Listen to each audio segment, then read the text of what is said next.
ขอกราบสบายดีพ่อแม่พี่น้องที่เขามารับชมรับฟังเรื่องราวดีๆที่ท่านยังบ่ทันเคยฮู้เคยเห็นและเคยรับฟังมาก่อนกับทีมงานของพวกเขาคือสาระเรื่องเราในมื้อนี้สาระเรื่องเราก็จะมาเล่าเรื่องเกี่ยวกับอนุพุทธประวัติจำนวน80องค์ให้ท่านผู้ชมท่านผู้ฟังและรับฟังกันเริ่มจากองค์ที่1ฉะนั้นพวกเราไปติดตามรับชมรับฟังกันเลยเนาะว่าสิเป็นจังไดคือประวัติของพญาโกณฑัญญะชาติภูมิของท่านพญาโกณฑัญญะเป็นบุตรของพราหมณ์มหาสาระ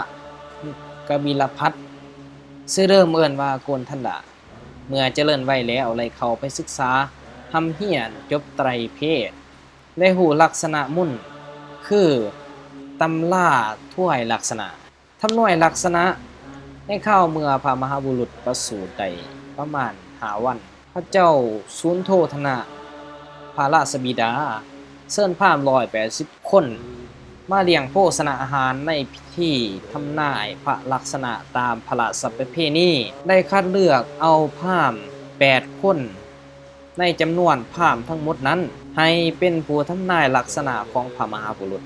ในขณะนั้นพญาโกณฑัญญะยังเป็นหนุ่มได้รับเชิญมาในงานได้ทานก็เลยเป็นคนหนึ่งที่ได้รับเลือกซึ่งเป็นผู้ที่มีอายุน้อยที่สุดในบรรดาพราหมณ์ที่ถือคัดเลือกมาทั้งหมดทั้ง7คนนั้นเมื่อกวดเบิ่งลักษณะของพระมหาบุรุษ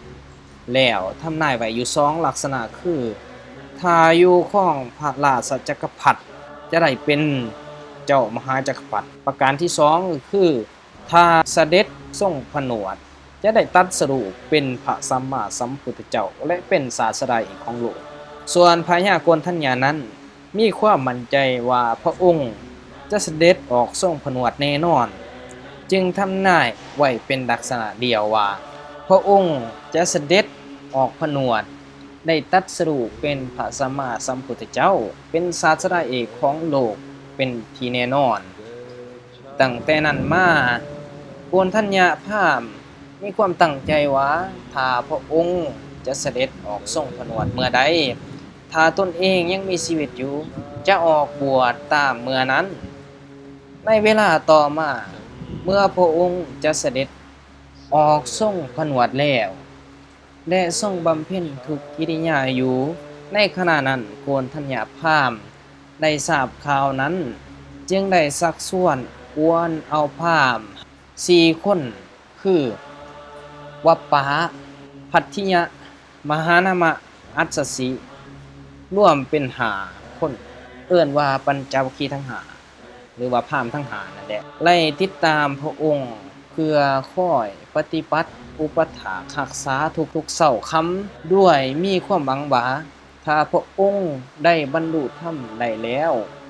จะได้เทศนาสั่งสอนอบรมตนเองให้บรรลุธรรมนั้นนำเมื่อพระองค์ทรงบำเพ็ญทุกกิริยาเต็มเปี่ยมได้ประมาณ6 ปีแล้วพระองค์ทรงสันนิษฐานว่าบ่แม่นหนทางแห่งการตรัสรู้ทรงตั้งพระทัยไว้ว่าจะทำความเพียรทางใจจึงทรงเลิกการกระทำทุกกิริยานั้นส่วนปัญจวัคคีย์ซึ่งมีโกณฑัญญะเป็นหัวหน้าคิดว่าพระองค์ทรงละค่ายความเพียรเวียนมาเป็นคนมักหลายแล้วจึงหมดความเลื่อมใสเกิดความเบื่อหน่ายพากันปาลาถิ่มพระองค์ไป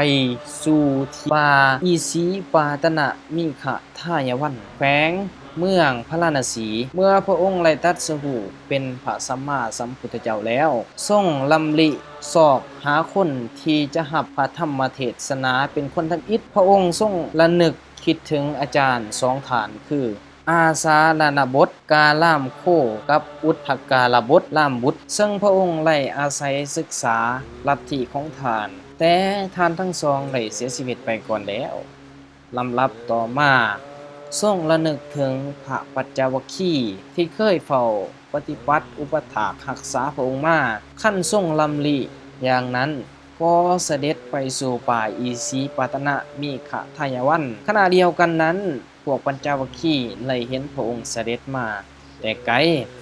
คิดว่าพระองค์เสด็จมาเพื่อ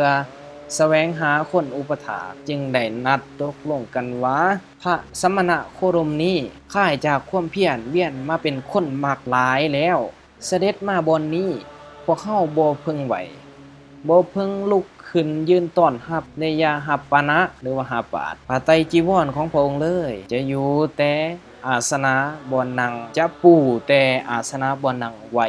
เท่านั้นถ้าพระองค์ทรงมีความประสงค์ก็จะประทับนั่งเองขั้นเมื่อพระองค์เสด็จเขาไปถึงแล้วอาศัยความเคารพที่เคยมีต่อพระองค์มาก่อนได้บันดาลให้ลืมมาติกานัดหมายที่เฮ็ดกันไว้ทั้งหมดพากันลุกขึ้นยืนต้อนรับและทำสามีจิกรรมลังที่เคยปฏิบัติมาแต่ก็ยังมีการแสดงกิริยาแข็งกระด้างสนทนากับพระองค์ด้วยถ้อยคำบ่เคารพคือเว้าออกพระนามและใส่คำว่าอาวุโสพระองค์ก็ได้ตัดห้ามและตัดบอกว่าเฮาได้ตัดสรู้อมตะธรรมด้วยตัวของเฮาเองขอให้ทานทั้งหลายจงตั้งใจฟังเถิดเฮาจักแสดงให้ทานฟังเมื่อทานทั้งหลายตั้งใจฟังตั้งใจประพฤติปฏิบัติตามหลักธรรมที่เฮาสั่งสอนแล้วอีกบ่ล้นจะได้บรรลุอมตะธรรมนั้นทานทั้งหลายเหล่านั้นกล่าวคัดค้านพระองค์ถึง 2-3 คำว่าพระองค์ค่ายความเพียรแล้วจะได้บรรลุอมตะธรรมได้แนวใดพระองค์จึงตักเตือนให้ระลึกถึงกาลหนหลังว่าก่อนนี้ท่านทั้งหลายเคยได้ยินเคยได้ฟังว่าจาที่เฮาเว้ามาเช่นนี้แล้วหรือบ่พวกปัญจวัคคีย์ระลึกขึ้นได้ว่าเพราะว่าจาเช่นนี้พระองค์บ่เคยได้ตัดไว้เลยจึงตั้งใจฟังพระสัทธรรมเทศนาที่พระองค์ได้เทศนาสั่งสอนสืบต่อไปในการฟังปฐมเทศนาพระองค์ได้ตัดปฐมเทศนาประกาศสัมมาสัมโพธิญาณแก่พวกปัญจวัคคีย์ทั้งห้าปฐมเทศนาชื่อว่าธรรมจักรกับปวัตตนสูตรในขณะจบลงแห่งพระสัทธรรมเทศนาธรรมจักรได้บังเกิดขึ้นแก่โกฏนะว่าสิ่งใดสิ่งหนึ่งมีความเกิดขึ้นเป็นธรรมดาสิ่งนั้นทั้งหมดมีความลับไปเป็นธรรมดาธรรมจักรหมายถึงโสดาปฏิมรรคเอิ้นท่านที่ได้บรรลุโสลาปฏิมรรคนี่ว่าพระโสดาบันเมื่อพระองค์ทรงทราบว่าพระญาโกณฑัญญะได้มีดวงตาเห็นธรรมแล้วทรงเปล่งพระอุทานว่าอันลาสิวัตตโกโกณฑันโดอัตลาสิวัตตโกโกณฑันโดแปลว่าโกณฑันดะได้ฮู้แล้วหนอย้อนอาศัยคำว่าอันลาสิอันแปลได้ฮู้ว่าคำว่าอันดะจึงนำหน้าชื่อของทานว่าอันดะโกณฑัญญะตั้งแต่นั้นเป็นต้นมาการอุปสมบทเมื่ออันดะโกณฑัญญะได้ดวงตาเห็นธรรมจึงได้ทูลขอรับการอุปสมบทในพระธรรมวินัยของสมเด็จสัมมาสัมพุทธเจ้าพระองค์ก็ได้ทรงอนุญาตให้อุปสมบทเป็นพระภิกขุในพุทธศาสนาด้วยพระวจาว่าท่านจงเป็นภิกขุมาเถิดธรรมอันเฮากล่าวดีแล้วท่านจงประพฤติพรหมจรรย์เพื่อถึงที่สุดทุกโลยซอการอุปสมบทของอันดาโกณฑัญญะก็สำเร็จด้วยพระวาจาเพียงเท่านี้เอิ้นการอุปสมบทแบบนี้ว่าเอหิภิกขุอุปสัมปทาผู้ที่ได้รับการอุปสมบทเป็นภิกขุด้วยวาจาเช่นนี้เอิ้นว่าเอหิภิกขุพระอันดาโกณฑันดะเป็นผู้ได้รับการอุปสมบทด้วยวาจาเช่นนี้เป็นองค์ทวิตของโลกต่อจากนั้นพระองค์ก็ทรงสั่งสอนทานทั้งสี่ที่เหลือให้ได้ดวงตาเห็นธรรมคือพระโสดาบันได้รับการอุปสมบทเป็นภิกขุด้วยวาจาเช่นเดียวกัน